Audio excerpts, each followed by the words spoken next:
sounds. Behave yourself. Behave myself. I always behave myself. Talk to me about your. That's bullshit. You don't behave yourself. I do. Don't lie to me like that. Come on now. I've been in Nana lately. Yeah, you've been in that. Yeah, it's fine. Which mural? My new one? Well, I haven't even designed it yet. That's a bit preemptive. But you always go for a sustainability and ocean-esque vibe, so why? That's a loaded question. I mean, I worked for Greenpeace for a number of I was going to say number of years, and it was months. And I remember going around and, everyone talks about, say, the rainforest being our lungs, but the ocean is like one of the biggest intakes of carbon dioxide. And it's totally vital. And I think because, I hear a lot of people talk about how afraid they are about the ocean or being in deep water and things. And I think it's just because, you don't know what's under there. There's like a total mystery element to it. It's like dinosaurs, why I like dinosaurs, because they're kind of mythical, but they're totally real. And that there's not like real solid proof. And the ocean's a bit like that. And people have a lot more compassion for like land animals or seeing plants and stuff or seeing the forests burning. But there doesn't seem to be as much care for, say, looking at the coral bleaching or the condition of our water or, what is it? There is a name for it, the giant rubbish heap somewhere in the middle of where all the currents cross through.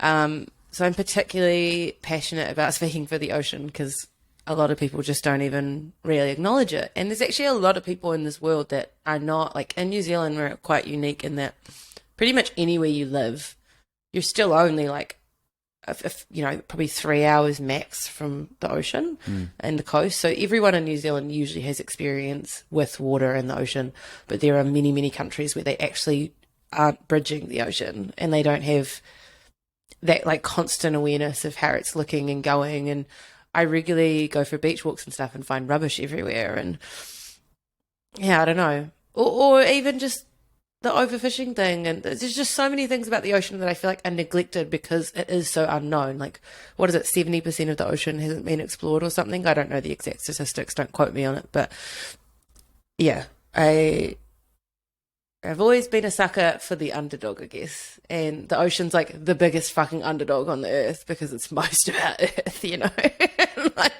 but people aren't giving it credit for what it's worth. Yeah, and we don't know what's at the bottom, which is rather freaky, right? Yeah, but I kind of like that. I love that. And like most of the creatures they have found down there are like phenomenal. And like the amount of bioluminescent species is so beautiful. And anyone that isn't entranced by bioluminescence, one of the best moments of my I would actually say of my life, just because it was so chaotic. I've got a friend from high school, last year of high school, and he might kick me if he hears this. But we were up in Auckland, and he took me to the beach one day, and like we're like solid, like brother and sister, or brother friend, brother sibling. I don't even know what to call myself in those terms. Sort of bond. And he was like, "Okay, do you trust me?" And I was like, "Yeah." And he's like, "All right, strap down." I was like, "All right, where's this going?" What? But okay, do it. And then he's like run into the water with me. And I was like, "Okay, cool. We're just going for a skinny dip. Like, I'm down for that. Whatever." Still wearing my glasses. Didn't even. No, sorry. I'd taken off my glasses. Part of the story. And ran into the ocean. I don't even remember where it was. One of the harbours around Auckland. And he's like flicking his arms up and I just figured he was like happily frolicking naked in water. So I didn't think much of it. And he's like, "Can you see it? Can you see it?" And I was like, "See what?"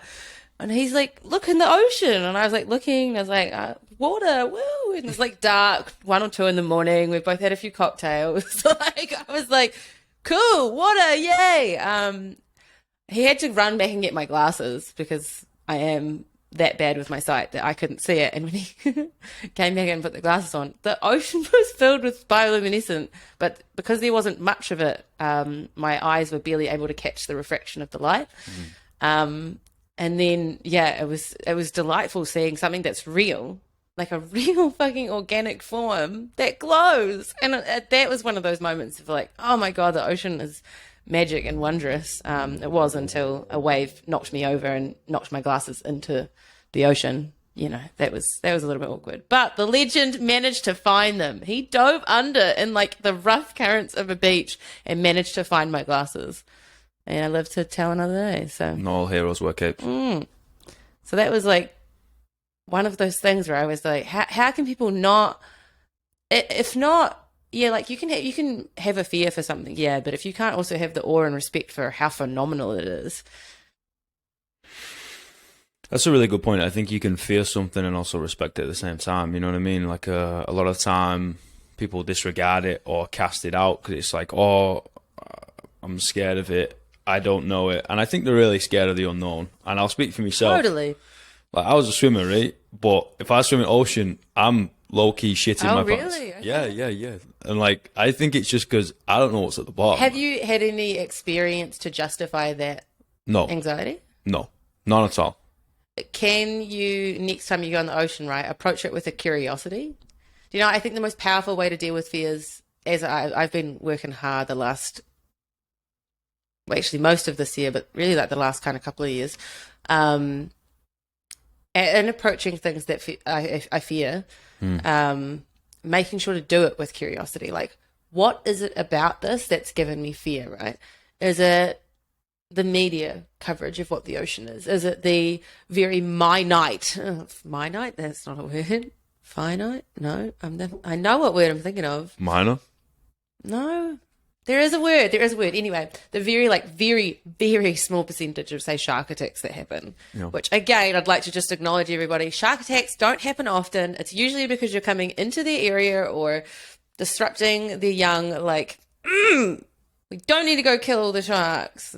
I'm very mad about it. That's like the level I feel of people's anger towards sharks is how I'm like as passionate about dissolving that as I am about like anti-trans and anti-abortion laws, which is a whole other thing. Also, something I think you'd appreciate, with fears lately, what I've been trying to think of, because I'm a person who focuses on numbers, and that's often what holds me back in this world, and I get so fixated on them, I'm now trying to use them to a strength in that, say with driving, right? Yes, I've had one very nasty accident, and it scared the living shit out of me. But how many times have I hopped in a car and not had an accident? Right? And so when going through that process, and like if I'm sitting in the car and I'm starting to feel anxious, and I'm like, oh, what if I crash? What if I crash? I've just got to remember, right? I've now been driving for 10 years. Shit. You're like 21, behave. Yeah, so I've been driving 10 years, and in those 10 years of driving, and how many times I've hopped in a car and done long road trips and driven on ice and stuff. Like I lived in Dunedin and winters there were nasty. How many times have I had a crash, right? And use statistically those odds against me. Or I used to have a lot of anxiety about a phone call coming in, right? Or whether that was going to be, the phone call of someone dying. Because for a while there, I had a lot of them, and it was pretty shit. But then again, how many times have I had a phone call come in? Out of all the phone calls, that has been that. And so using those statistics against me. So when you're going swimming in the ocean, right, you can swim in that water, because how many times have you actually had something happen? Oh yeah, I mean, it's not going to stop me from doing it. It's more of all right, you might be anxious as shit right now and shit in your pants, but you can get through it. You know what I mean? Totally. And I think there's something to be said about addressing anxiety with a logical strategy. Yeah, well, anxiety is often so irrational, and most of us, I feel like, when we are anxious, right? Like there's an element. If anything, I get frustrated when I get anxiety because I know that I'm usually getting preemptively and unhelpfully upset, or like making myself suffer twice, or whichever, often about things that aren't set in stone to happen. Do you know what I mean? Like, it's one thing, say, having a speech coming up and feeling anxious about it, knowing that speech is coming up though, right? Like you actively know that is a thing coming up. Yeah. I would consider that more of a rational anxiety, but so often a lot of us get anxiety about things that could happen, Yeah, 100%. But then I guess with that anxiety, there is anxiety about things that could happen at the speech. But regardless, like so often we can get caught up on, it's like the fear of the dark, right? Same thing, unknown. So if we can approach that with curiosity, and if we can use maths, which I love, to approach it in a sense of like, yeah, okay, there's a possibility this happens, right? But I can still do it.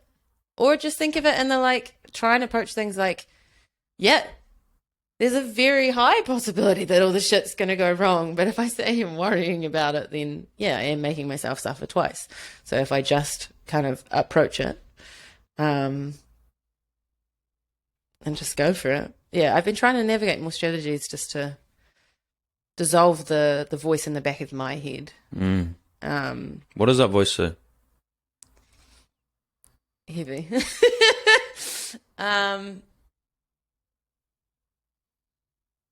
I think I put an immense amount of pressure on myself. And I think the number one criticism I honestly probably get for other people, and if it's not necessarily criticism, it's like usually spoken and shared with care, but is around to like, not beating myself up and not like reassuring me that like they don't expect any of these things that I expect of myself, because my expectations on myself are the things that kill me.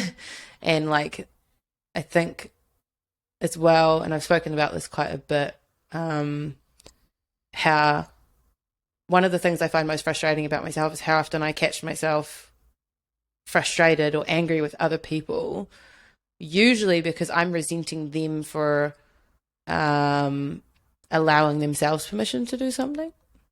And I really don't like that about myself. Like, I want to be able to celebrate and have like compersion for them doing what they need to do.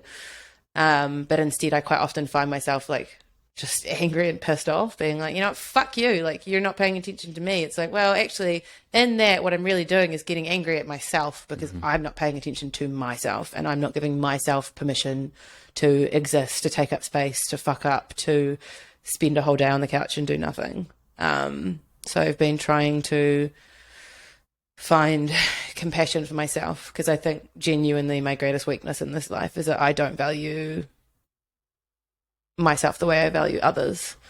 Like, one of the quotes I have on my wall is, "You deserve the love you so freely give to others," because with other people I have endless compassion. Like, I can honestly look at someone, well, I've never say look someone in the eyes, but say I can find compassion for someone that's killed someone. Do you know what I mean? Like, I know that might sound really fucked up to other people, but the way I see it is, we have a system in this world and a society, and we all have, I personally think, an obligation to take care of each other and support each other, and give each other a leg up. In that sense, if someone goes to the point to do that, I see somewhere along the line they haven't been given the love and nurture they needed, and that's not necessarily their fault. I'm not saying what they did was right, but I can break down everybody's mistakes to being like, I feel for you. I understand where you went there, and like, what do you need in order to reassure you that you aren't worth that? But when it comes to me, I had a bit of a meltdown on Monday because I had to text my lovely, lovely, totally reasonable flatmate and be like, can you clean up one of her dishes that she'd left on the bench, which isn't really that big a deal anyway. But I sent that message, and after sending it, I literally collapsed into a puddle of tears and just sobbed for an hour and a half. And I had to like keep saying out loud and reaffirming to myself, like, I'm allowed to make a request for something. I'm allowed to take up space, because I was so overwhelmed at the notion of having to say, yo, this is something I need. Even if it's really small, it just destroyed me, and I don't want it to destroy me anymore. So I'm trying to find bravery and keep asking for those things, even though it feels like it's destroying me, and then reassuring myself and holding myself in that anxiety after it, and that not everybody's going to leave me because I have needs or I want to take up space, but I don't know how. I'm still learning how to fit into that, because I've always made myself as small as possible, which is funny because people tell me I have a really big personality and I have lots to offer and stuff, and I'll still argue them on it, and I don't want to do that anymore. So that's what the voice is saying, but I'm finding ways to counteract it. Have you seen the movie Coach Carter? Coach Carter? Yeah. Well, there's a speech at the end that's one of my favourites, and it's something like there's nothing enlightened about playing small so that other people don't feel insecure around you. Oof. You know what I mean? Like, I watched that movie like regularly. And it was actually really cool because I managed to share it with my little sister recently, and was like I rang her up one time and I was like, "What are you doing?" She's like, "Oh, I'm actually watching a movie. I'm watching Coach Carter." I was like, "Oh shit, have you ever seen it before?" I was like, "Nah." I was like, "Ring me when it's done." And then we just like talked about it or whatever. But that speech at the end like really hits me in the sense of, I think everybody falls in that trap, right? It's like, I'm just gonna like shelter myself off so other people don't feel insecure. I was like, it's the other way around, man. Like, just beam that shit out. Granted, you're gonna get some people that quote unquote haters or whatever you want to call it, or whether they're just gonna be like, oh, they're like arrogant or overconfident or anything like that. It's just noise. You don't have to pay attention to noise. And all the people around you that when they see you just absolutely shine, get so fucking fired up, and they're like, oh my God, let's fucking go. Like, I'm never going to be able to do this, mate. There is no way in hell I'm going to be able to draw something like that, paint it, think about it, or anything. But that will fire me up to then go do something that I can do, and then that will do someone else. And it's just kind of like, it's a domino effect of just fucking be you, and just like, boom, let it shine. Everybody else does the same thing. It's funny, as you were saying that's beautiful, thank you. But as you were saying that, immediately my reaction was almost like, oh, I'm not making myself small so that others don't feel insecure. I was like, I'm insecure. But there is an element from being a kid, not that, again, anyone necessarily asked me of this. I guess I've just always been very sensitive to other people, that I felt like especially my hurts or my issues were not as important as other people's. And I've worked through a lot of that, and I have so much gratitude for the childhood I had in many ways. But I do recognize that, like, there were times where I just wouldn't. I mean, yeah, actually, I didn't really talk about my achievements either. I remember for a few years, and I don't entirely remember as a kid what. I think I was almost embarrassed in some ways. I did theatre right throughout high school. I found it in my first year and totally found a love for it. And I didn't invite my family or anyone to a single one of my shows. And I didn't really tell them I was in shows. Even in my final year, when I was one of the lead roles, I didn't invite anyone. And it's interesting reflecting on that. I haven't quite thought about this. It's kind of like happening as I'm thinking about it. Yeah, I guess I struggled to be like, yo, there's something I'm doing. And in that, I think I let myself down because I also downplayed what I was doing and maybe didn't give enough credit of what I was actually achieving in that. And I've done that very regularly. And I've always struggled to ask people to come and celebrate me. Like, I never threw a 21st or anything like that because, I don't know, I kind of felt like who would come, which, like, logically, I can say, like, I know there are people that would have showed up, but with how small I've made myself, which is also funny because I specifically remember one of my previous partners, when we ended, he's like, I'm so grateful I don't have to cage the butterfly anymore. Like, I think other people have always seen me as what I am, and he might have felt like he was the one caging me, but I think I was caging me. Do you know what I mean? Mm-hmm. Like, yeah, oof. So I'm trying to work on spreading them wings. That's heavy. Caging the butterfly. But at the same time with that, I think in hearing, say, him reference me as a butterfly, or I still remember a really good friend of mine, we were walking in the hills, and he was the first person to ever kind of say it out loud, but that people would manic pixie dream girl me just because I've always been quirky, and you know, I've got plenty of baggage, and I'm relatively bright and all that. Like, I've always had things on my table, on my plate, and good exciting things as well, as much as the shit as well. But I think, again, I was manic pixie dream girling myself, in a sense. Like, I think I've needed to work so hard. I used to write these books when I was a kid, and someday I'm going to pull them all out and see if I can pull something together and put a novel together. Because if anything, I want to write that novel and at the end be like, you know, we're all just fucking messy and ordinary when it comes down to it. But I was trying to be these like bigger than life characters, because I felt so small that if I wrote about these amazing people that I just like dreamed about, then I would have access to like who I wanted, or who I wished I could be, rather than just accepting who I was. And I was always a super quiet kid, and like, you ask my dad, I was so happy just to be left alone all day. Like, I would just entertain myself, and part of that was I struggled to connect. I've always it took me a long time to learn the language of other people. Like, I didn't understand their body language, and I didn't understand how they were speaking. Like, I feel like I had to learn that, because it honestly felt like I was in a fishbowl for so long, and sometimes I still catch myself in the fishbowl. But at some point or another, I started like pushing and making myself bigger, not in the sense of like equalizing myself with other people, but like trying to be stranger and weirder and like hit all the errors, you know. Like, I wanted to be the most outrageous, which also was another way of isolating myself when I think about it. I didn't allow myself humanity in that, or humanity is maybe not the right word. Like, I didn't let myself just be human. Maybe humanity is the right word. And it's funny, I was reflecting actually at the last Mary Hush, which is this amazing art collective I'm part of.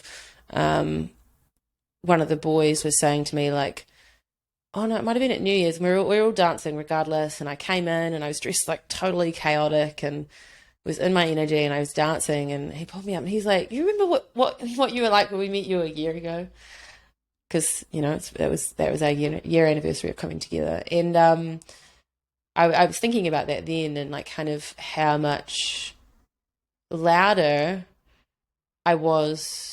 Well, when I first came in, I was quiet, and then I kind of hit the start of last year, and I got very loud and pushed and tried to be extroverted, and but I did it with such an uncertainty, and I think other people noticed that. Whereas the last year, I've sort of actively, intentionally slowed down, but still had my energy. And so for him to recognize at New Year's, like just been 6 months ago, for him to be like, no, now you seem like yourself, when I am slightly more quiet and reserved, but I'm still loud and loud in my own way. I was like, oh yeah, okay. And in that as well, I did actually come across, not one of the whole stories, but I came across a little piece of writing, and I was reading one of the descriptions for the characters I used to write, and I was like, that's basically me now. Like, big loud here, clothes that don't really match, 5 different jobs, you know, like a creative, many friends, people like vibe off my energy, but I miss it, and I'm still like in my head. And so I was like, it's funny how still now I'm not feeling like I'm enough, when I'm literally everything I wrote about, or everything I once dreamed about being at like 6 and 7. And that makes me notice. Sorry, I'm going on a full tangent here. You do so. It's a bit like with everything, right? Like, you're never going to be quite enough to what you think you are. Like, you can have everything. You look at the richest people in the world, and they're miserable. Mm-hmm. Because if you have one goal in mind for what you want to be, and in that don't make room for the messiness of being a human, you will never be satisfied. And so I'm this enigma, right? But then I'm this enigma that's still sad. And so I get frustrated with myself, because I'm like, how am I everything I want to be and still sad? When really what I need to do is actually just stop being frustrated with myself at all, and just, I'm me, and I can be sad. Mm-hmm. And just permission in that, and like enabling that is enough. And there's nothing I need to be. I think a lot of people trip up because they focus on the output. You know?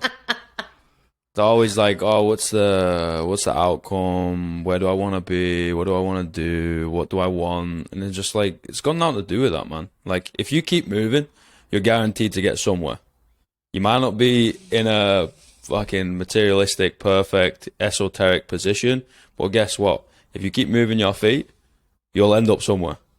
And if you enjoy moving your feet, if you enjoy moving around and just doing your thing day to day, and you're somewhat level, and 51% of the time, hopefully more, but if at least 51% of the time you're in a fucking happy state, you're winning.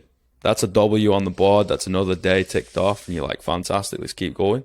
Ooh, I think I just need to record you saying that and apply it to myself every morning. I mean, it's right there. Yeah, I know. Like, wow, yeah, for you to even say 51%, that really resonates. I don't remember, it must have been like 6 years ago or something, and I was sitting there and I was having a conversation with a friend, and I remember her saying 90% is okay. And I cried. I was like, 90%? Are you crazy? Right. I was afraid to go to uni because I was so afraid of not being as smart as I had been in school. Do you know what I mean? Like, I was like, Scared what if I can't match it, right? Yeah. Immediately started. First couple of weeks got A pluses and everything without even trying. Motherfucker. I don't mean to sound like a bigoted asshole. But right, do you know what actually got me to quit uni? I got a B plus. Jesus Christ. And like, I look at that now and I'm like, you're a fucking idiot. Not an idiot and like, No, yeah. I follow. But the fact that I couldn't even accept myself with a B plus, which is still a really great mark, and that was on one paper. Dude, I'd do some nasty shit for a B plus, mate. Yeah, well, I was getting A's in everything, and like, I've been such a perfectionist that I've totally missed the joy of what I'm achieving all the time anyway. You know, like, I think that's been a huge reason that I've struggled. Well, it's part of my disordered eating, which is like my least favorite thing to talk about, but it is what it is. I'm trying to recognize it at the moment, and like also acknowledge that there are more people that deal with really strange relationships with food than not. But from the aesthetic point of view with my body, I've always had like these numbers, and again, this comes down to those fixation with numbers I talked about, and that relays into a lot of different things, and one of them is with food and eating, and not even necessarily say from a calorie perspective, but like, I can't hop on scales anymore because if I see the wrong number, I get fixated with getting to the right number. And what does that right number even mean? And then over lockdown a few years ago, I hit that number, that spot on number, without necessarily intending to do it. And what really surprised me, and again, it comes back to what I said just before about how, as a kid, like writing these stories of who I wanted to be, and then like now I am that character and I still don't more, or didn't feel like it's enough. I hit that number and I just got obsessed with being like, well, while we're at it, let's just knock it down a couple more. Do you know what I mean? And it was so, yeah, my obsession with perfection is futile, really. Like, I'm trying to hit a standard I will never hit. And until I can find a way to be okay with me letting go of that standard, I will never be happy with myself. But further yet, and the most scary thing that I'm noticing, despite the endless love I have for other people and the acceptance I have for other people, it's interrupting those relationships, right? Because again, like I said, I find myself resenting other people for either not hitting that number, or if they've already hit that number, instead of just being able to be like, fuck yeah, go for it.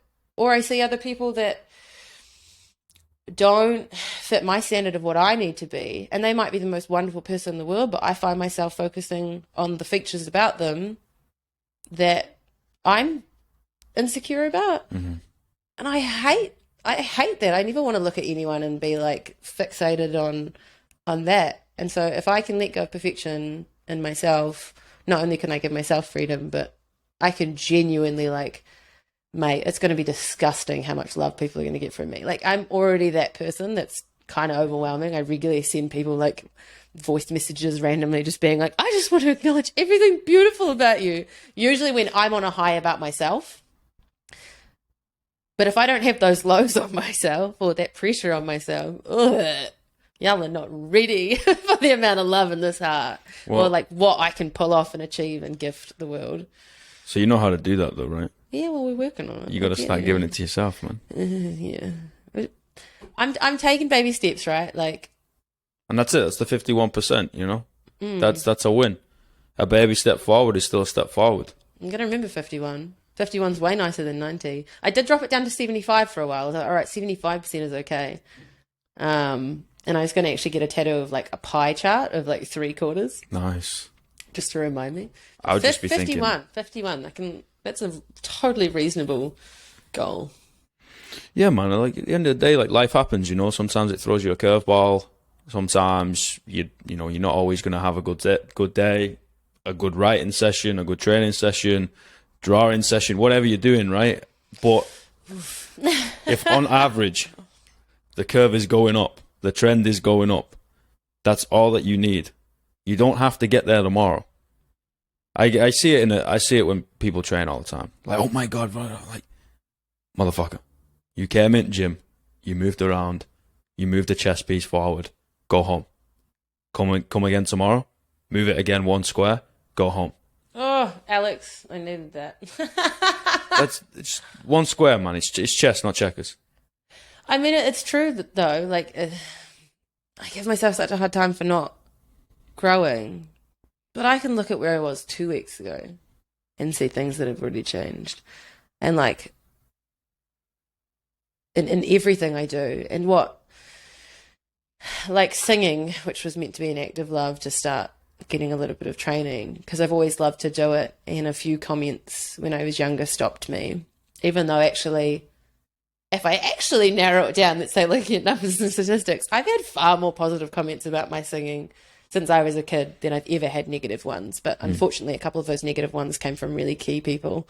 So I just really doubted myself. But it's even been amazing watching, that was maybe 3 or 4 months ago that I started that, just the development in my voice and like better understanding how to hold notes and whatever, and do runs and riffs. That's such a tangible thing for me to be able to see like progress, right? But then even I've got journals back from like 21 or whatever, even that, like hearing what I would say there or what I'd be complaining about there, and then like thinking about what I'm complaining about now, like I'm miles ahead of where I even need to be. And then the other thing I need to keep reminding myself is, even though I feel like, you know, I think losing mum really young has made me feel stuck between, you know, the 3-year-old that's always looking for my mum, and that bit hurts, but there's also like a lot of joy, and I have an attachment to my childhood that a lot of people don't, and I think that's one of the things that draw people to me, because there's a really fun, playful side to me, and a relatability in terms of like craving vulnerability but not necessarily knowing how to get it, and craving comfort.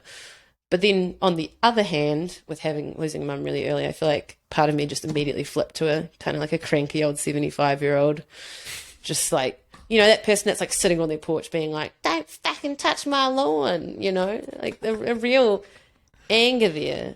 And so I get caught up in these people. But what I actually need to remind myself is I'm fucking 26. Like, I have so much life ahead of me. I'd like to believe now. If we've gotten past the whole I'm going to die at 20 thing.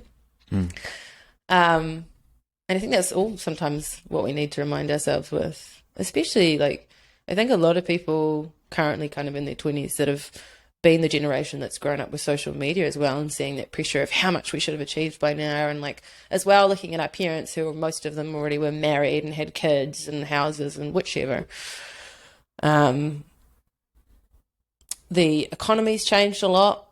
The understanding around mental health and overworking's changed a lot. Like so many things have changed, and we all just need to actually give ourselves a fucking break, because we're doing what we can. And we have also, I mean, Christchurch especially with my generation, earthquakes, COVID, there are actually a lot of things going on over those times, but also like across the board, we're all dealing with a pandemic in some of our like most important development years, so we can get caught up feeling like we need to be more adult.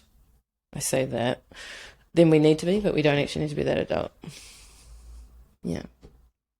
But it's not even I can't adult. Like, why? Well, what does adult mean?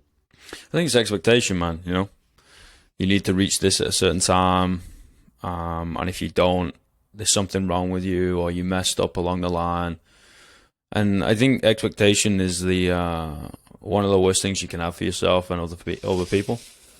I wish I'd learned that earlier. Just like give less shit, you know, like unconditional love. We know that. You and I both know that. Strongest thing on the planet. Love something unconditionally. Something, someone, whatever, somewhere. No string attached. Doesn't have to do anything. It's just purified love, right? But we don't give that to ourselves. We're like, oh, I have to do this, do that. And I know that because I fell into that trap for a long time, man. And I think everyone does. What for you was the moment when you realized that you needed to put that on yourself? Like, did you have a point that came on that you were like, oh shit, like this is... That's a great question, and I'm not really too sure. I can't pinpoint a specific event or time where I'm like, I need to stop expecting shit for myself. Mm-hmm. But I know you mentioned about, oh, I've not really done anything, so I can't have grown. I disagree, and I think periods of somewhat stagnation is actually important because you get your chips back in line, ready to go again. You know, sometimes you got to retreat. Wow, yeah. Well, I know that because I've got those two things in between us, and both of those came out of like, one, me getting up early and just writing, and two, me just kind of coasting. Always pushing for something, but nothing's paying off. I'm missing every shot. Nothing's coming my way. And like, if you look at it in that moment, I'm like, I'm not doing anything. And days are going by. But for me, it was like, if I write something, I write 1, 2, whatever, just a feeling or something. I've accomplished something. And it's the same thing as like if I get up and make my bed, you know, it's a win. If I get up right and work out, I've already done a couple things, and I'm like, whatever. If I'm not pushing any other boats, it's interesting okay. Though, from what you just said, even with that language, I guess that was the thing that just highlighted really brightly in my brain there, about how, like, you know, missing all the shots. I mean, if you're taking the shot, you're not missing it. Yeah, exactly. No matter where it lands. I got used to that. I got used to the coming up short, man. Of like, I aimed for this and it didn't work. Or I went for this and it didn't work. Or I asked that person and they said no. Or I went for this opportunity and it got pulled out. Or this was fucking perfect and I worked so hard for it and someone fucked me over. And I'm like, okay. And now I'm like, it's happened so many times that I'm so numb to it. And I'm like, great. Like, guess what? If I look in the mirror or take a picture of my back, I don't know which scar is yours. So, whatever, man. I'm just going to keep on, do my thing, and eventually it will work out. And I don't really know what that is. I don't know where that is, but I know it'll be somewhere. So just keep going. Mm. Mm-hmm. And yeah, well, there's always something else coming. Exactly, and that to me just like got rid of all expectations. Because it gives me something to chase of like, I don't know what this picture is I'm chasing. I don't know the place, the situation, the lady, or whatever. I don't know anything. All I know is there's something. And I'm like, okay, that's good enough for me. I'm gonna go chase it. Fuck yeah. Yum. Yeah, no, actually yesterday, I cull my stuff often, or I should say I try and cull my stuff often. Yeah, you should say right? you try. I've seen your room, motherfucker. Like, fuck you. I was thinking about this though, and like, there was some clothes, right? And there are clothes of people that I'd like to be, and I've often caught myself. I mean, I never buy anything new. I'm adamantly against waste and consumerism as it is, but I love old junk. Like I really do, and I wish I didn't enjoy it as much as I do, but that's fine. And I quite often buy these clothes and I call them my aspirational clothes, right? I keep buying all these fucking dresses. I never wear dresses, although I do have this banging velvet vintage dress, which sometimes I just put on for myself and walk around my house and I'm happy with that. But most of these dresses I just buy and I never wear. And there's other clothes like that, like, you know, jackets or pants or whatever, of clothes that I'd like to be, or I see other friends wear that sort of style and I'm like, look at you being you. That's so funky. And then I find myself buying them because I want to be like them rather than like just focusing on being like, people like my style. Like I can just stay true to my style and that's fine. But then I find myself not being able to let go of those clothing items, or even like clothing items that say once did resonate with who I was or who I was trying to be, but now I don't feel inclined to want to wear them. But there's like a sentimental element, or there's a part of me that doesn't want to let go of that part of me. And this is a metaphor for a much larger thing here that I'm getting to. Give me a sec. But I've been trying to think, okay, but if I do let them go, as hard as it is to say goodbye to a piece of myself, because I feel like it's been so hard for me to build an identity because of the blocks I've been putting in place. But this also might be what's making it harder to build an identity. If I do let go of those things, what I'm actually doing, yes, I'm saying goodbye to something else, but I'm also making room for something else. Do you know what I mean? Yeah, fuck yeah, you are. And that's across the board. Like a huge part of now, like in the last month or two, when I've been really like developing my book down to what I want the direction to be, is about taking accountability for yourself, right? And in holding, say, a victim mindset, we are actually not making room to not be a victim, because we are clutching so tightly to this identity of what's been that there isn't room for things to come. And so I've been trying to let go of previous identities or like change the language around them in terms of like to empower me. And I'm trying to write a book about trying to, I guess, explain to other people how to also achieve that for themselves. Because if I can, I've had a lot of my, one of my alternative healers, he's great. He's a fabulous mentor. I haven't seen him for quite a few years. I went and had a meeting with him, and he said to me that he was like, and this has really stuck since I saw him, it's not trauma, it's past experience, right? If you call it trauma, like, yeah, it's trauma, and it's important to recognize what things have been painful or had an effect on you. But if you can change the language, say to like past experience, we've all had experiences and they're all going to be relevant. But if we associate them as trauma, I think that does bring forth like an aspect of like, oh, it happened to me. Mm-hmm. And it did happen to you, and you're not to blame for anything. And I don't really think anyone else is to blame for anything, but life happens to you no matter what you do. Mm-hmm. But you can make life happen for you. And that's the difference. Like if we can change that mindset and like I said, and letting go of those things and letting life like unfold ahead for you.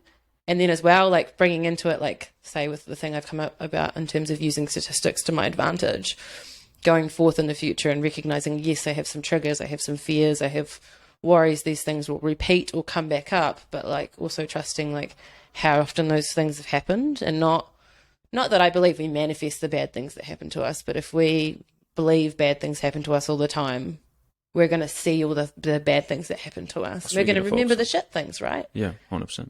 But like in that, you know, like I can look at my childhood and there were some really awful, awful moments. Like, don't get me wrong. And there were some really painful things and treatment that wasn't great. But I also had some fucking adventures, and I was a quirky little fiery activist. And it wasn't until I was like 13 or 14, because of some particularly awful stuff that happened, that changed. You know, like I was a fucking cool kid. Yeah, I may not have many friends, but I didn't give a shit. I was friends with the animals. I would talk to my cat. I would write books. I would draw. I was so free to express myself. And whether that was through dance, and I was riddled with anxiety, but I had so much appreciation for small things and not much. At that point, I think of it almost as a strength that I didn't have this awareness of how other people thought of me. And then once I gathered that, I got so caught up in it. And I will never forget, a girlfriend of mine.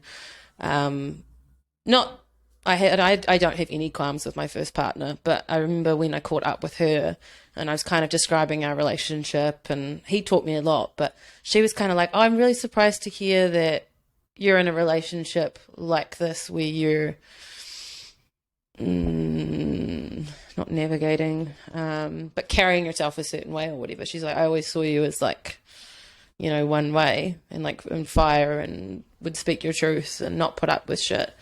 And I had some unfortunate things that changed that, but like fucking, I just want to channel into that energy that I had, and I'm slowly drawing it back, but it's just breaking down so many walls and like not taking it as like I'm a victim, not thinking of mindset of like I got played a shit hand. Like it just happened, man. Shit stuff happened and it hurt and it will always hurt, but then you got to think of that like shit happens, you know what I mean? Like straight up, that quote is great. Shit happens. Whatever you do, doesn't matter how kind you are, doesn't matter how hard you work, there are going to be obstacles along every way, and we can't hold on to that for too long, or you're just missing out on what's ahead. You are bouncing back quicker. I've known you for, it's over a year now, and you are bouncing back quicker, and it's, well, personally, I've noticed a change every time you come out the arse end of it. You're in a better spot. Oh, shit, yeah. Like, every time. And you'll end up realizing of, like, doesn't matter how big this shit is in this situation, nothing can ever extinguish that fire inside me. Well, I'm still here, right? There you go. Do you know what I mean? It's that quote, like, you know, I didn't come this far to only come this far. I have, in my childhood, and this is not, I don't need to say this, I don't need to invalidate my own experience. I've gone through some immensely horrific things that a lot of people haven't experienced. And I can recognize that happened, right? But I can also recognize that I've already survived some of people's worst nightmares. And I have come out the end of it. I've been suicidal. I've dealt with some horrific disorders. I've navigated things like that. And then yet, even through all of that, and it took me a while to like start asking for help. And like I say now, it's hard for me to ask for help. But I started asking for help a while ago. Like I've already been asking help for a while. I see a psychologist. I do take care of my diet most of the time. I exercise regularly. I am constantly striving, reading, listening to different voices of the world, including you. Behave. And how we can maximize this life, because it is so short. And if anything, my experience with so much death young, I want to use that to fuel me in the sense of like, I know how short life is. And I know how valuable our time is, and especially how much we need to value the time when we're healthy. I've just come out of a week being sick, and I was a miserable dickhead. I was shit on myself. I was pissed off at everybody else. Couldn't do anything. I was like, all I can do is lie in bed. I binged like 5 seasons of TV shows, which to me is such a waste of time, but whatever. What I now already have out of this, as I'm coming out of it, is like, yes, we should be fucking grateful for every breath. You know, people joke about how when you have a cold, there's like memes that go about this. When you have a cold, that the minute you come out of the cold, you suddenly go, oh my God, I can take a breath without like feeling the obstruction of my sinuses being blocked. But like every day we should wake up and be like, fuck yeah, I get to take a breath today.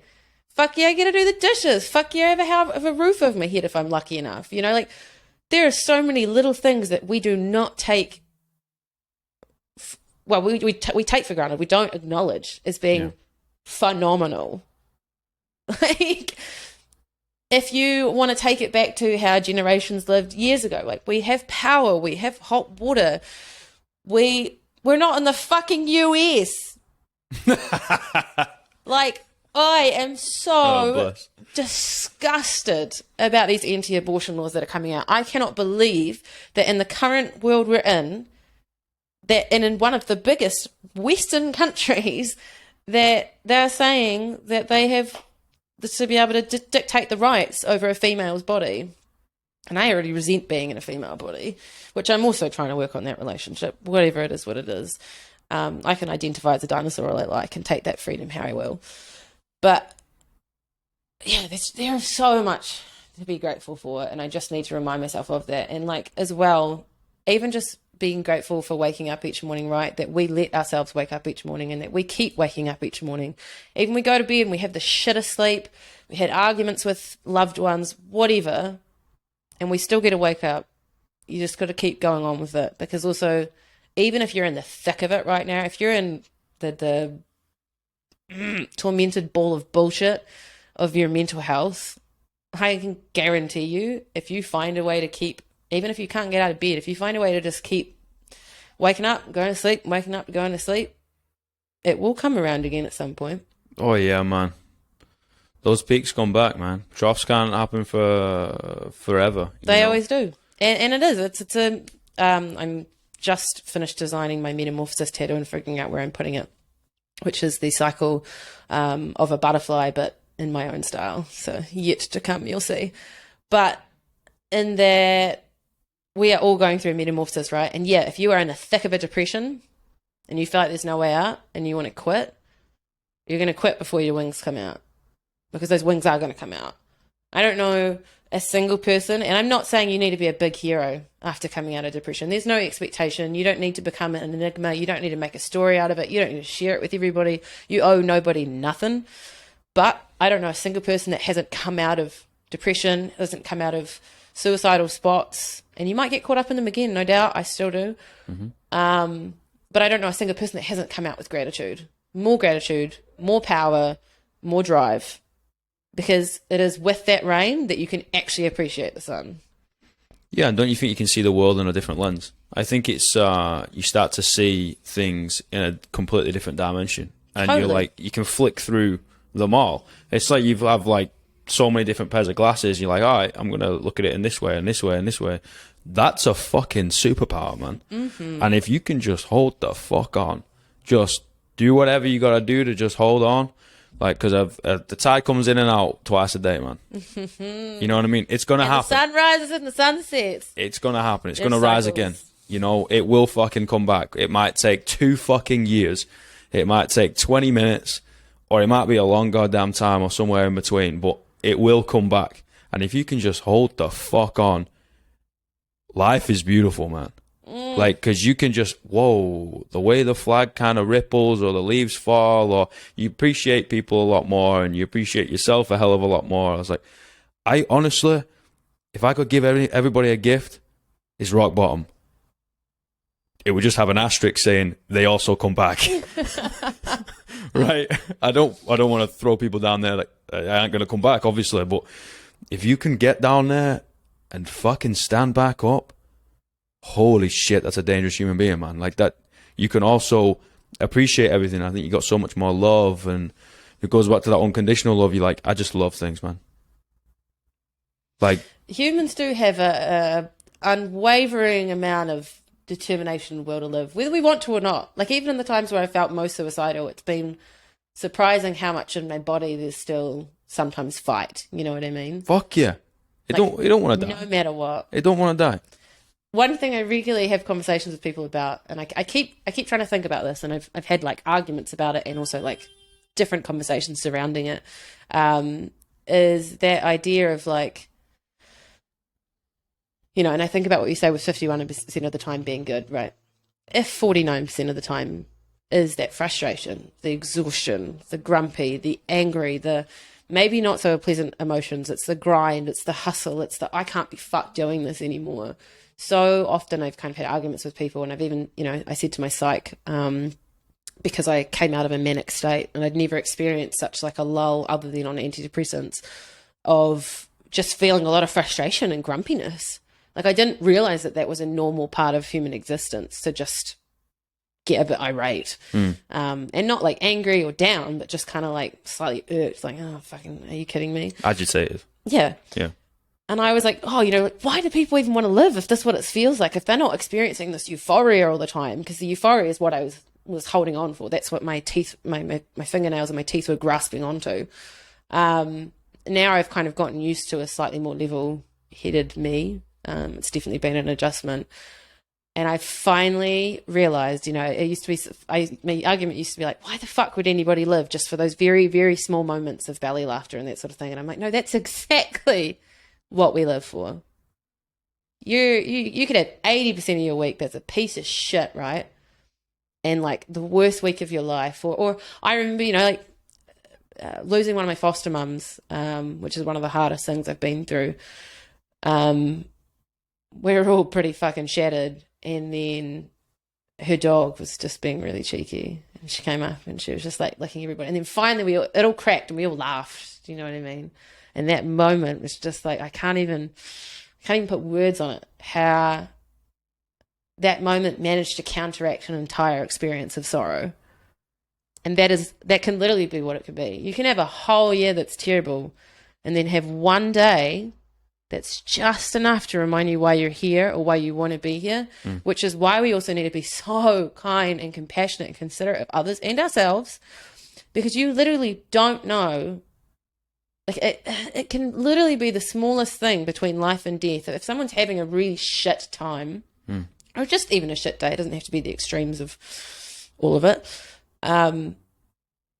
You making a joke with someone, you smiling at someone, giving them a compliment, dropping them off flowers for no reason. It doesn't have to be a big gesture. It can be a big gesture, but what you can offer, however small, can make a ripple impact like you would never expect.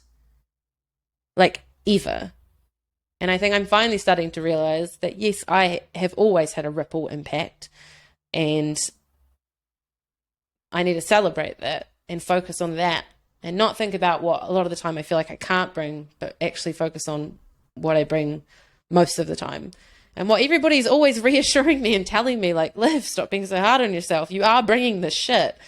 Like, when you're on it, you give everything. You know what I mean? Like, I've had people say that conversations I've had with them have changed their lives, like the course of their lives, or at least been able to plant a seed, right, that they're worth something. So I need to focus on that and not focus on the rest of the time when I feel like I'm not able to give much, because that's actually plenty. That's more than enough to give. You don't have to give to people. Yeah, but I'm not going to argue right there. If I argue that right now, I'm just affirming to myself. But yeah, no. No, it goes back to you live your way and like give back to you, and that like gives other people permission. They're like, oh, I can actually look after myself.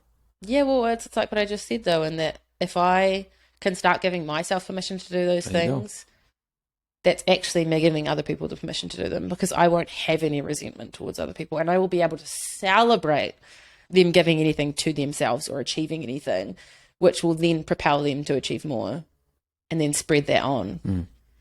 I've just joined a amazing collective, which I'm not going to talk about details yet, but one of the things we're all talking about is, starting small, starting local, like with who's around you, your community and that sort of thing.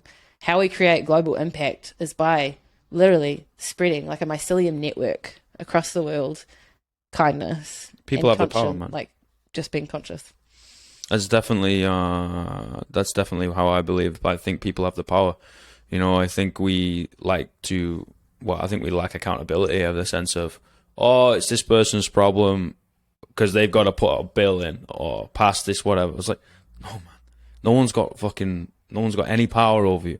You ain't chained up in a corner, right? You're not a child. Like, you have every right to do whatever you want to do, even if it's like bending the rules. We're not, just fucking do whatever you got to do. And it's like, oh no, but this person and this council, and there's no money for a pothole. And it was like, but you also have the accountability to say hello to someone. Oh, well, I didn't think about that. It's not really making an impact. I was like, if one fucking snowflake falls from the sky, what happens? Fuck all. But if everything else follows suit, we got a blizzard. Yeah, but to be fair though, even one snowflake, I don't know about you, I fucking froth snow. Dude, I'm obsessed. Getting to see one beautiful little snow fall down, even just one on its very own, would almost be more special. It's like, someone's fucking sending that. You know what I mean? That can be enough to send a ripple effect. Oh, yeah. I remember seeing a fucking huge snowflake, like a fucking huge one when I was a kid. And it's like an alien. You're like, nature is unbelievable. But you think of stars as well.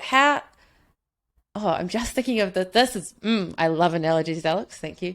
This is like sparking my brain up right now. Right, when the night sky starts coming on and that first star blinks out, how good does your heart feel when you spot that and you're like, there it is. It literally, that's what it takes for humans. If one of us can be brave enough to shine and like gift that to others and in just being ourselves, then the whole night sky glitters up. It's not that hard. It's actually not. Life is simple, man. People are complex. Life is simple. I think the complexity comes from people isolating themselves and looking for the differences between them rather than the similarities. Because you strip it down and everybody is the same. Yeah. We all want the same things. We're all mostly made up of the same things. Like, it is really that simple. And for some reason, and I don't know whether it's because people have got so caught up in needing power in themselves because they feel self-conscious or insecure, that suddenly we divide each other on stupid things like gender and race and all that, and religion, and that creates division, which is also kind of makes me laugh. Like, I'm not personally religious, but I've done a lot of research into a lot of religions, and I was brought up Catholic, although tumultuous relationship. But even like all religions, when you come down to it again, has the same basis. Well, Ricky Gervais puts it perfectly. I love this man so much, and he's like, he doesn't believe in any God, right? And he was like, there's 4,000 accepted gods across all the religions. He believes that 4,000 of them aren't real. And if someone believes in God, they believe 3,999 aren't real, and one is. And he was like, the only difference is I don't believe in one more God than you. That's it. But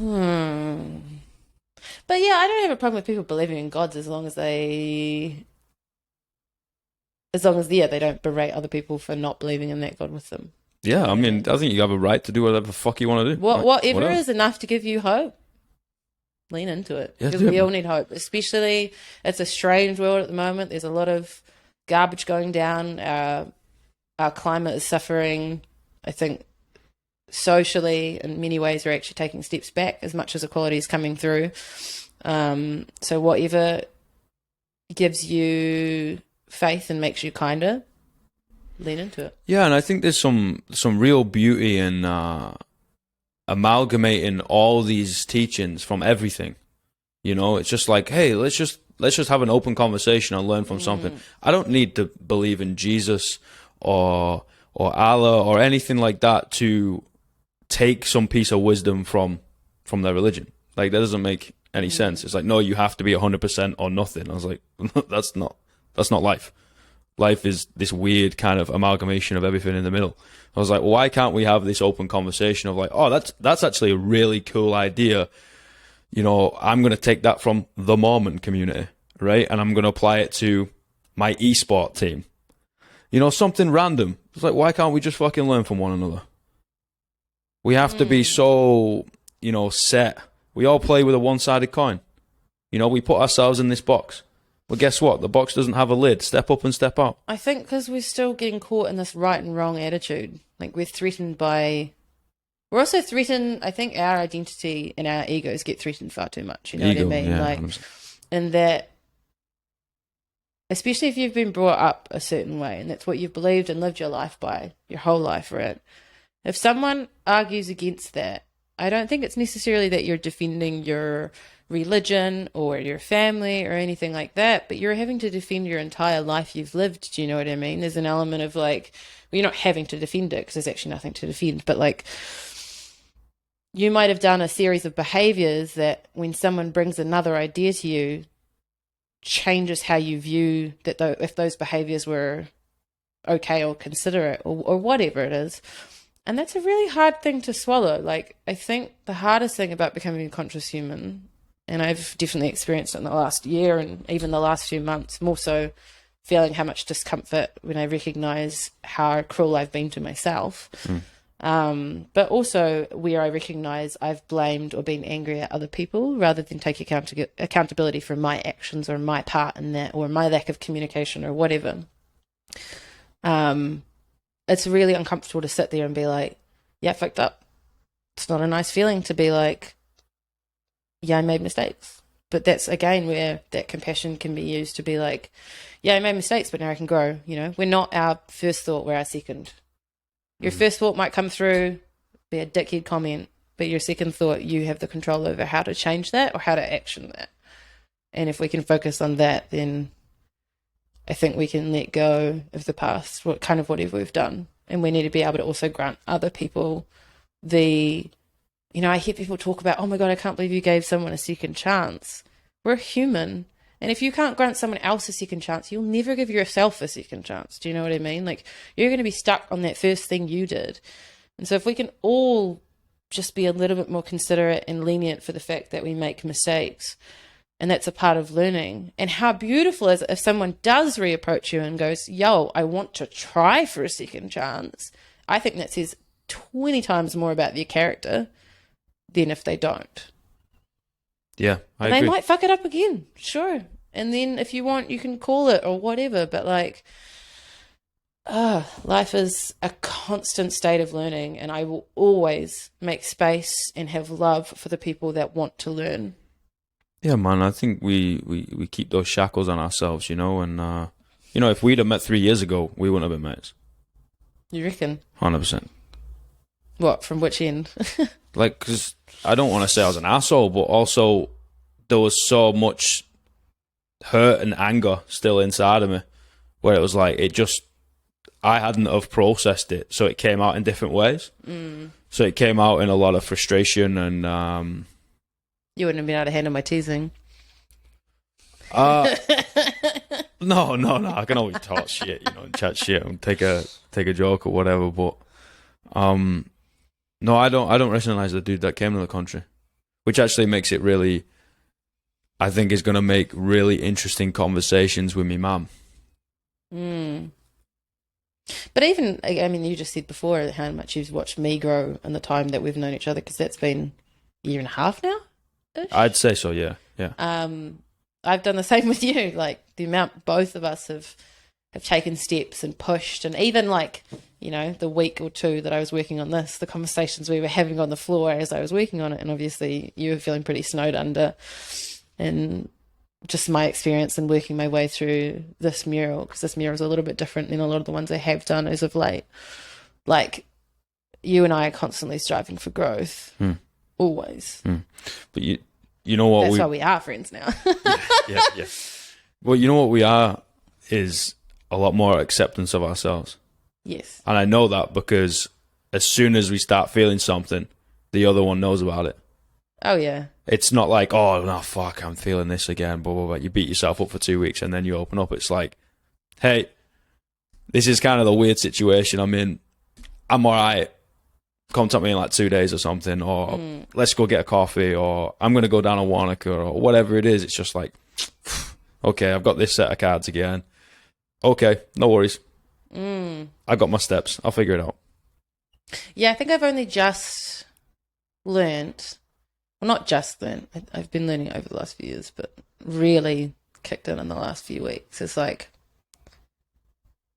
I've always known that often the people that you love the most and that you're closest with and that, like you kind of know the most about each other tend to drive each other the most crazy, because you know how to push each other's buttons.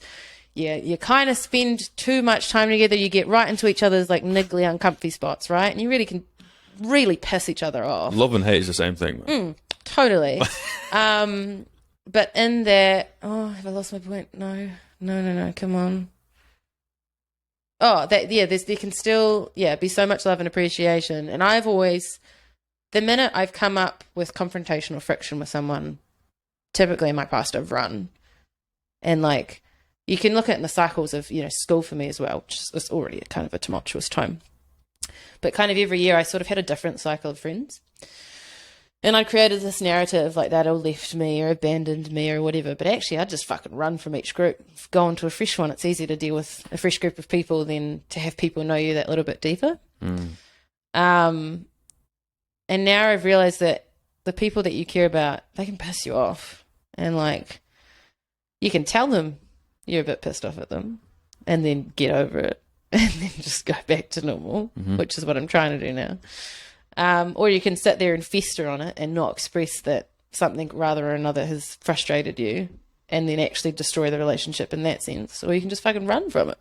That's another really good point, and that's another thing though how I've grown over the 3 years.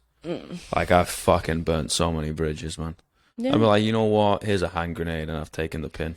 Yeah, but at the same time, you can, I mean, depending on who it is, you can go back. Like, the amount of people that I've walked away from, and there were definitely some people as well that I don't think, especially when I was younger, because I was quite mature and already speaking about a lot of things that other people were uncomfortable about. I've always been relatively open in a very pragmatic sense, not necessarily the most vulnerable way. But the amount of people that have come back to me, or where I thought the bridges were burnt because of a behaviour I'd done or whatever, or something I'd said, or me just pulling away like I usually do, that have come back to me and said, do you know how much of a fucking impact you actually made on my life? Like, I might have been uncomfortable about the change that you were instigating in me, and I might have pulled back because of that, or I might have been hurt that you stepped away or whatever, because I was always trying to carry everyone. But the amount of gratitude I've had back throughout the years, and the amount of people that have come back and been like, I want a relationship with you. I want to have some element of connection with you because you made an impact, because you were yourself, because you could express your frustration, or because you were honest and that sort of thing. And sometimes timing's a part of it. Sometimes you'll meet people that are not ready for you. Do you know what I mean? Or sometimes or the other way around. Or you meet people you're not ready for, or, you know, like, most of my relationships really come down to timing, the ones that have ended. Like, yeah, me too. It was just wrong space, wrong time. I have genuinely, probably an atrocious amount, not an atrocious, but I know a lot of people wouldn't necessarily agree with it. And, you know, I don't have contact with most of my ex-partners anymore, but I have so much fucking love for them. And I will always hold my love in my heart for them. And I actually don't think that restricts how much love I have to give. Like, you know, talking before in terms of like letting go of our past so we make room for the future. In fact, I think it actually gives me more love to share outward, because I have so much appreciation for what I had with them, what they taught me, what we gifted each other, that we were able to recognize, you know, like, we're just not right for each other. And that's a beautiful thing, rather than just like, you're a shit person. It was just like, you're actually a fabulous person, but I am not the right person for you. Or like, our relationship is not appropriate for how we vibe or whatever. So there's a lot of freedom in that. See, it all comes back down to compassion, man. I can't wait to get this book finished. Like, Can't wait to read it, man. It's going to be so good. No, it's going to do... And writing this book is teaching me, you know what I mean? Like, this entire journey, every time I sit down and write a chapter, I usually realize something new for me and something new to gift to others, and like slowly apply it. And it's funny, at the moment, I don't feel like I'm moving with much velocity, when in fact, actually, career, friends, family, all of that is actually moving a lot. If I look at how much I've achieved in 6 months, it's bananas. But actually, with the amount of growth I'm doing, with the amount of research I'm doing, with the amount of reading I'm doing, with the types of conversations I'm forcing myself to have, where I'm uncomfortably saying to someone, yo, I'm feeling undervalued, I'm feeling pissed off, can you fucking move your dishes? Whatever. Like, I'm actually moving with the velocity that most people aren't doing, because I am dead on facing my fears. I'm just like, yep, I'm sweat. Even right now, actually, I don't know if you can tell, but I've got full shakes right now, because I'm just recognizing a lot of things, even if I've been talking. I don't know how long we've been talking now, actually. We didn't need to be aware of time. I'm uncomfortable, like, speaking about these things and sharing these things, and I don't want people to think I'm weak or whatever bullshit is going on in my head, which I know is not true, and I'm trying to, like, simmer it down as I do it. But I've got the shakes because this is real, and there's change coming, and even, like, I know I'm going to walk away from this conversation feeling different, and this is going to instigate something different, and I'm just noticing, That's every time you and I have a conversation, yeah, fucking I know. I wish we could have recorded some of even like the first conversations we had, when we would just have a you know, crappy black coffee and shit down and just yarn. Yeah, I got so much fucking appreciation and love for people that can sit down and just talk real with me.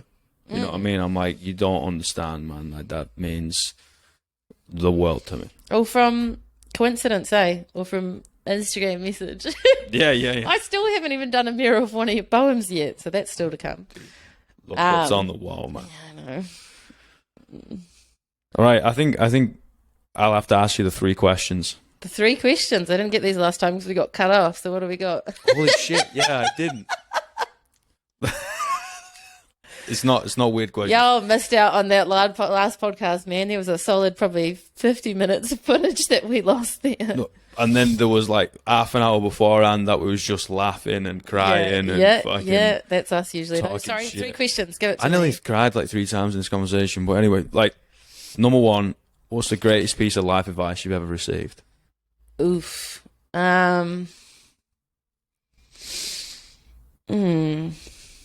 It's actually outrageous. I feel like I've spilled so much of it to you today. There's a song that I heard, and I actually can't remember the name of it right now.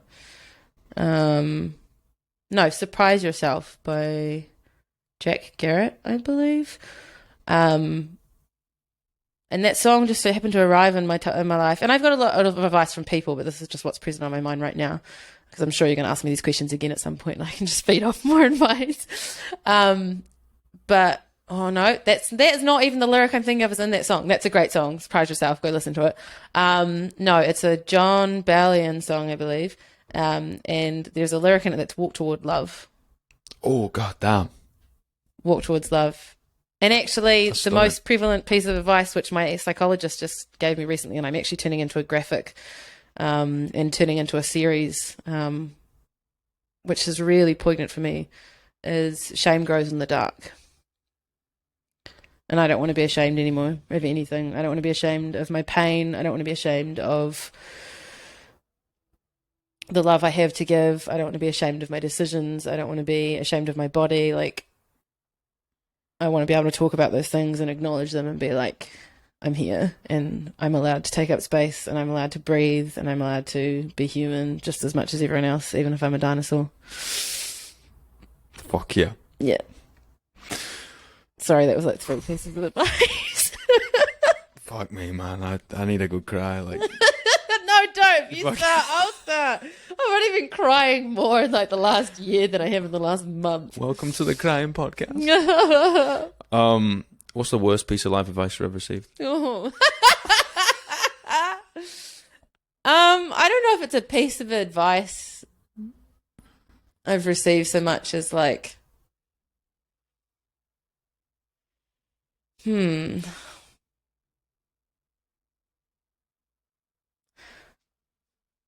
know, I don't think there is a worst piece of advice I've received, because everything that someone has shared with me, I've either taken from something from it or taken the opposite from it. Do you know what I mean? Mm-hmm.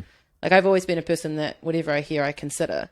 So even if they've given me something that doesn't necessarily settle well with me or in practice doesn't work, I've managed to turn it into something that has worked. Even the most horrific things that have happened to me, I've found a silver lining about.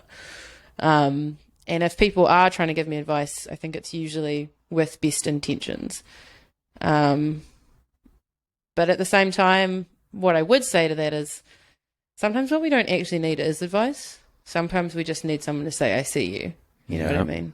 And not try and fix everything. And that's coming from a chronic fixer. I'm so sorry, friends and family, for all the times that you've just probably needed a hug and I'm too socially awkward and touch sensitive to just sit with you and be there with you, and instead been like, do this. Now I just try and like, you know, make people laugh. I think laughter is a great diversion from sadness, but also I need to acknowledge that being sad is okay, for nothing else of myself. Like, we can cry. It's okay. You can cry. It's been a big podcast. I cry regularly. Good. I just need to cry. Cool. Let's let it out. Let's go for it. Get Whatever. The best is when you cry in the gym. Oh, I haven't tried that. That's presuming I gym. that's a weird emotional ride, man. I bet. Yeah. Last question. 3 words you tell your younger self.